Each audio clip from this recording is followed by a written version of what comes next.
A Senate hearing will be held in Darwin tomorrow on the future of live cattle exports to Indonesia. Today, independent Nick Xenophon met cattle producers on a number of top-end stations. Reporter Amy Davis joins us now live from Parliament House. And Amy, is there any sign the Senate will rule out banning live cattle exports here tomorrow? Well, Jono, that really remains to be seen, but what we do know is members of the committee that will be meeting here tomorrow have already started to arrive in Darwin, including Independent Senator Nick Xenophon. Now, he travelled to several different cattle stations today, and he's been very vocal in his opposition to live cattle exports. He says despite opposition locally, he maintains phasing out live exports is the right move for the industry.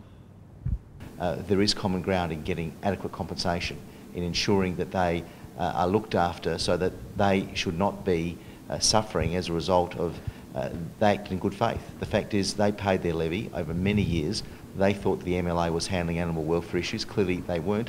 That's why this action has been taken. But in the meantime, cattle producers should not be suffering as a result of the actions of others, including the MLA. Cattle industry in the NT does rely very heavily on live cattle exports though. Have their livelihoods really been taken into consideration in your planning? Well, absolutely, because any effect would have to be done on the basis of adequate compensation. And of course, cattle industry is a big trade for the Territory. With me now is the Chief Minister of the Northern Territory, Paul Henderson. Chief Minister, can you tell us, is the Territory's cattle industry at risk from this inquiry tomorrow, and did you make any progress with Mr Xenophon today?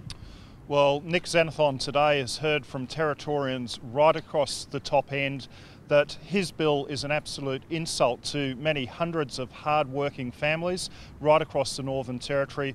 I've asked him today to do the right thing, to listen to Territorians and withdraw his legislation, because his legislation is an insult to many hundreds and thousands of Territorians. Thank you, Chief Minister. The people in the middle of this debate are the farmers. Also in the meeting today was farmer Emily Brett. Emily, can you tell me what message did you have for Mr Xenophon, given that you are a farm owner?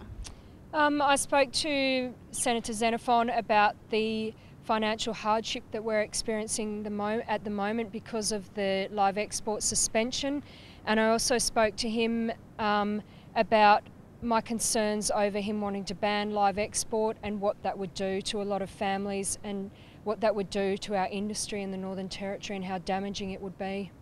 Thank you very much for your time today, Emily. Of course, a big day for the live export industry tomorrow. We'll have full details on 9 News tomorrow night at 6 o'clock. Jono?